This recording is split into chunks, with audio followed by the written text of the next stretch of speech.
And then, you know, and that's what. Well, no wonder why.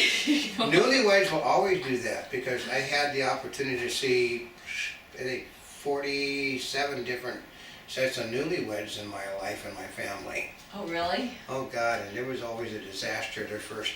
They were always overly nice, they were always overly polite, and they'd always say the god-awful most stupid things. You know, like, how much did this meal cost for you to make? Like, why would you want to ask how much did this meal cost to make? You know, I have a recipe that would be better than the one you gave us. Now, I'll have my mother call you, and she'll give you her recipe on how to do it, you know, do it right. Yeah, statements like. Yeah, you ignore newlyweds because they're just plain awful stupid. You also ignore first-time parents because they don't know any better either. No, so you can tell how long I've been around family because I know first-time parents basically don't know what they're doing, and then all the other people and all the other parents, well, okay, you go have a good time. We'll take care of your kid, and then somebody shut that little up, you know, because they're, you know, well, isn't he so cute? He's got his father's lungs. Well, see, part of it is that baby may be the center of your universe. It's not the center of everybody else's.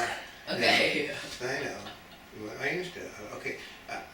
I spent all of my time not with the adults, but I would get set at the kids' table all the time, which is about like that tall. They said I cooked the Means meal. you got more food. I got the. You had buffet anyway. Didn't make any difference. I got to eat all the candy and all this stuff because the kids. It's why. Let's put it this way. I was old as I am, and I have nieces and nephews that can't comprehend the fact that I was older than their grandparents. They don't understand that I'm that old. So, because I spend all of my time sitting at the kids' tables. I mean, okay, we go out to a restaurant at the holidays because what would happen was because my mother basically was vice president treasurer of a big corporation, and after you get done there, then whoever was left would go over to one of her restaurants, and then you'd have something over there. You know, like they got a dessert specialist she was very proud of. She'd take over there, and they'd just bring out the thing and have their coffee and their dessert or their pie a la mode, and you'd be sitting there. You can guess where I sat when we went to those things. All the adults are here. My brother and my sisters are with the family, and I'm over with all the little kids over in the. They got their chairs that are pulled up, and I'm sitting there, and they're calling me by everybody else is, you know, is sir, ma'am, all that, and they're calling me by the name that only a few people ever call me by. But I'm to the children, I never grew up. So. You're a big kid just like them. I know, which is why I'm in the business I am, why I've been in this business for 63 years, going on 64 now. I didn't grow up. Oh. I know. Are you a Toys R Us kid? No. I've still been waiting. I've been waiting for all my life for an erector set. My parents knew I wanted an erector set, so they never got me one. Ooh. Yeah. Did you ever get yourself one? No. By the time I got to the point where I had enough money to get things, then you didn't want it? No, the size of my toys. I started building things. The size of my toys. Well, then you got a different type of erector set. I started doing real erector things with helms and stuff. So. Yeah. So, and building boats and cars, so it's probably because I was disappointed that I never got the erector set. Also, another thing about it, you know, if you bring presents for the holidays, yeah, you know, be God awful careful about what you bring to. What? Because, you know, all of my relatives were females except for two males. And so what would happen is that the wives would send the husbands out to get something for their sisters or their nieces. Yeah. The husbands would go like to Fredericksville, Hollywood. I don't know why they would go there. And then they drink, and then you sit there, and the mothers, his wife would think, oh, that's cute, and the daughters would think, that's cute, and the fathers, what the hell does he think my daughter is? Yeah, you know, lingerie is not a good thing for a guy to give female relatives. Well, that was a really smart thing. No, but the wife would send the husband out to get something for the girls, you know, for her sister or her nieces. So what does a guy think of? Perfume lingerie. She's 9 years old, you know. Okay.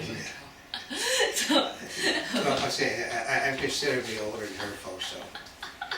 I actually do come from a middle class entertainment background, so we do tend to be, most of the people in my business, my family, are in the entertainment industry one way or the other, so there's different forms of it, but, so. but you too can survive the holidays with your family. Yeah. I try to bring my dysfunctional family out once a year. Every Christmas I tell people about my family life, and after that then I don't talk about my family much at all, so. Those are. Well, and you figure, you say, God, you know, just look at how good my life is compared to his. I had a heck of a time. That's why people watch some of those TV shows. No, I did have a good time. I enjoyed cooking the great big meals for my family. I enjoyed making Christmas and I tried to make Halloween and Thanksgiving, Christmas, the Easter, 4th of July, something special for my family. The problem comes is when you get to be my age and there isn't anybody left, because my family is, basically they're no longer here. Mm-hmm. They're gone. It isn't dead or so far away that it doesn't work anymore. So my Christmas is basically like my Thanksgiving with Monty. You know, we celebrate Thanksgiving together, and I celebrate Christmas with Monty. And you still get in fights. Oh, I fight with Monty all the time. Monty loves to fight.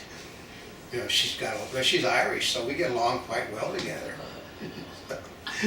So until we shut down this chapter of my dysfunctional family's life and her, I mean, look, talk about your family. Your family's perfect. No, they're far from perfect. But Oh, they're absolutely perfect.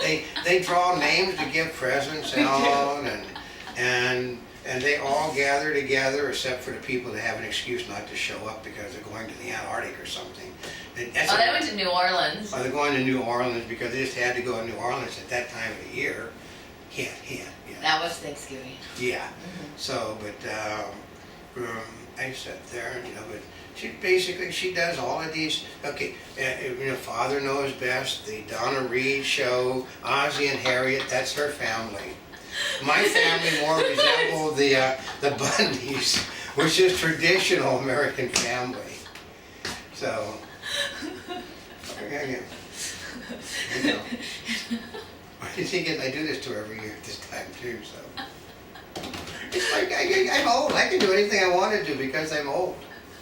So, until next time, this is old. And this is not a spring chicken. These are our top 10 ways to survive the holidays with your family. And the best way is just don't go anywhere near them, and that's the best advice. It's like, don't.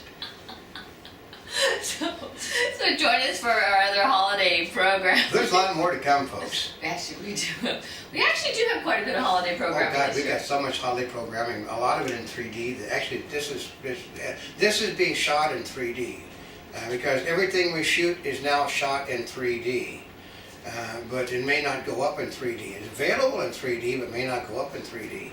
But you're going to see cartoons this Christmas. You're going to see the brand new Monty's traditional 12 Days of Christmas is coming, except this year in 3D. Yep. She's not a puppy now, so she's not going to be doing her little squeak anymore. She still squeaks. Yeah, that was her squeak because she was a She'll puppy. do a squeak too. Yeah. Yeah. Yeah, she'll do a squeak, but she's gone. We're changing it a little bit. Because with 3D cameras, we want to have more action towards the camera than we've had in the past. So, and because we actually don't have accessibility to things we did before. So, our geese are now becoming albatrosses, I think. Or we could do pigeons. Yeah, pigeons or anything, you know. So, but I would hope that you're gonna enjoy. This is just part of our holiday stuff, which basically we tend to get wound up for the holidays and do a little bit more than most other people are doing. Yeah. So I think you're gonna enjoy my for the night before Christmas. I think you're gonna enjoy our Christmas music because A lot of, The Night Before Christmas is gonna be a cartoon in 3D. And I think we're going to do some public domain Christmas songs for everybody with our avatars. I'm gonna show you how we're basically gonna put a lot of this stuff together too, so you can sit there and see us doing our recording, then I set the camera and sit there and watch some of the cartooning as it's being done and stuff, so. We're really working, we're going out full blast for this holiday. Nobody else is doing it. The network's basically, virtually every Christmas special you see was done decades ago. You see something like this. Except ours, we redo them every single year. Every year, we redo everything every year, one way or the For other. the times, because it does change. Like this year, it's like, don't talk about Obama. Yeah, so it is a different bit of a thing. I mean, we were going to, actually, today we were going to do the history of Christmas, but the Learning Channel did the history of Christmas last night. So we're not going to walk on that. But we beat them. We did the War on Christmas before they did the history of Christmas. And we did the history of the Christmas tree. Their history of the Christmas tree comes next week, so we're ahead of them. Oh, okay. So, bye-bye. So thank you once again for over 40 million links on the internet and join us for our daily 3D newsletter.